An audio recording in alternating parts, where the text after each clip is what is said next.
Man United and Tottenham Hotspur, two of the big six, are pathetically embarrassing. And I needed to get the word pathetically embarrassing in there just to highlight how bad both these clubs are at the moment. And we're going to be looking at some data. We're going to be looking at the league table this year compared to how they ended last year. We'll be talking about the Europa League because both clubs are in it. And we'll be looking at the same kind of seasons, but a very different season at the same time. So let's get into this, shall we? Let's start with Manchester United. Manchester United are having a rotten time of things in the Premier League. Now, new owners came in, lots of hype, lots of talk that Ineos are going to do what the Glazers couldn't. But Man United fans, from what I'm seeing and the ones I'm working with, aren't seeing it that way. Ten Hag papered over many cracks last year by winning the FA Cup, having previously won the League Cup. And then all the talk in the summer was, will he stay? Will he go? United fans, most that I saw wanted him gone. Some were saying, well, hang on, you can't sack a manager that's just won a trophy. And bear that in mind, people, because we'll be bringing that back to Spurs in a bit. And he ended up staying. It didn't work out. They gave him a lot of money in the summer. Lots of money to be spent. The likes of Lenny Yoro came in, didn't he? The likes of Lenny Yoro, big fee, Xerxes, among others. And it didn't work. Man United started the season terribly and he lost his job. And Ruben Amorim's come in. And Ruben Amorim, for me, is a good coach. But is he the right man for Man United? Is anyone the right man for Man United? How do Man United get out of this funk that they're in? Now, the fortunes didn't change when Amorim's come in. They haven't lost many games. I've just been doing my research. They've not actually lost loads of games in the last 20, but they do draw a lot. And I think most football fans, it doesn't take a genius to work out that goals are a real problem for this Man United team. And when you look at the forward line, Xerxes, Garnacho, Højlund, for me, they're three players that should be underneath. And what I mean by that is, gone are the days where Man United had a brilliant front three, and those three younger players would be getting 30 minutes here, 20 minutes there, the cup game here, the Europa game here. But they've been thrust in as the main guys, getting a lot of stick. And I think it's a little bit unfair because I don't think they're ready and I don't think they should be in that position. Could they be good, valuable squad players? I think so. Could they be good in a couple of years? Sure. But Man United need something for right now. Man United need 2 to 3 forwards, in my humble opinion as a Spurs fan, to score goals. Because when I've watched Man United lately, the scorelines have been a bit embarrassing, but some of the performances have been okay. I watched them against Wolves and it was chance after chance after chance. No one can finish their dinner. And then you look at a club, they had changed their manager and it's not gone swimmingly well. The argument could be that he's implementing a philosophy that when he gets his own players will work in the summer. There are fans that will say, well, hang on, what about the now? There's then other fans saying, well, hang on, we need a complete rebuild at Man United. Let this man do his thing. Let him go about his business. And I guess it's the age-old thing. Man United fans, some of them aren't accepting that this isn't the Man United of 10, 15, 20, 25 years ago.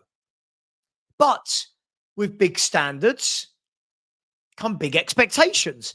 And I think it's very interesting at Man United. Now, let's flip it to Tottenham, my team. And again, a very similar season to Man United. Terrible in the league, in the Europa League semi-final. But the difference is we didn't sack our manager. God knows how. The football gods might know. I don't know how. But we didn't sack our manager. We've stuck with him. We've stuck with him as he's about to break all sorts of records for the wrong reason. We stuck with this guy as he's sitting on 18 defeats in the Premier League. 18. I mean, take away 2. It's crazy. 18 defeats. And some Spurs fans say, but we don't want to change manager because look what happened at United. Yeah, but look at what happened at Everton and Wolves and Palace last year. Look what happened to these clubs when they changed managers. Look at when Eddie Howe took over from Steve Bruce at Newcastle United. Look at Unai Emery when he took over from Steven Gerrard. There are more examples of clubs going like that than there are like that or maintaining where they are. Now, you might say that it's not worked with Potter, but here's what I would say. The difference between Man United and Tottenham are, and I'm not making any of them that great. I think, as I said, pathetically embarrassing. But Man United have had their manager for a matter of months, and he's had one signing, which was Dorgu in the January window.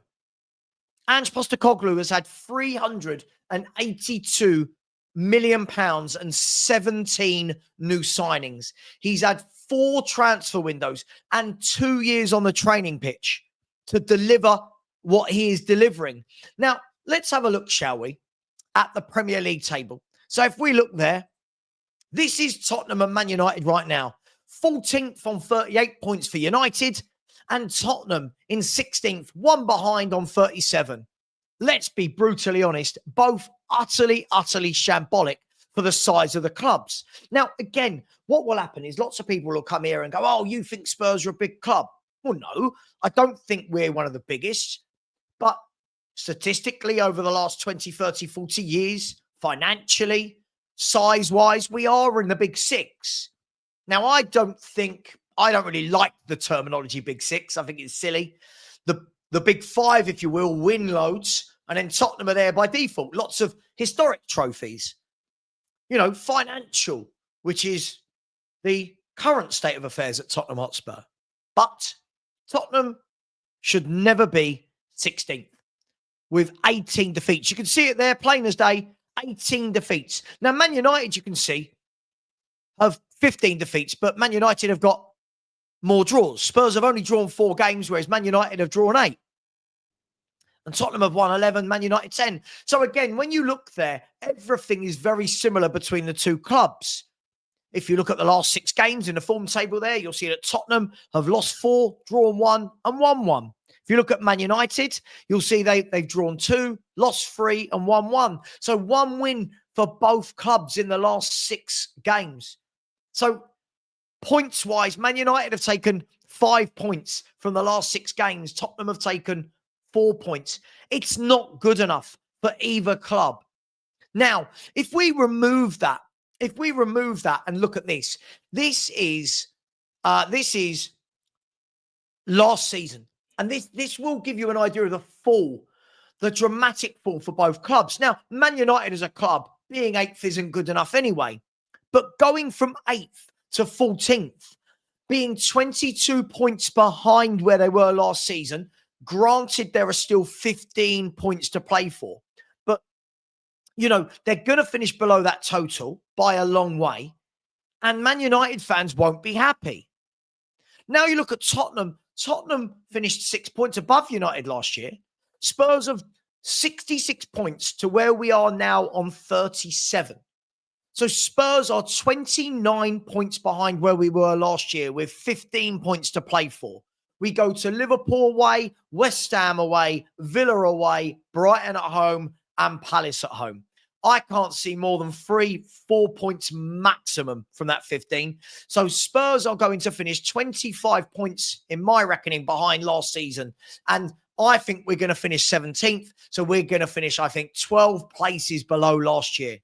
So this just gives you an idea of the massive fall in 1 year for both these football clubs. Now, this is the form table. Now, this should put everything into a very clear picture. This should give clarity. This is the form table in the Premier League for the last 25 games. Man United have got 27 points. Tottenham 24. And the only three teams below Man United and Tottenham in that period of time are the bottom three, who have been absolutely woeful. So let's put this plainly. Tottenham aren't even averaging a point a game for the last 25 games. And there are Tottenham fans, trust me on this, you'll have to believe me, there are Tottenham fans in their thousands that want the manager to stay.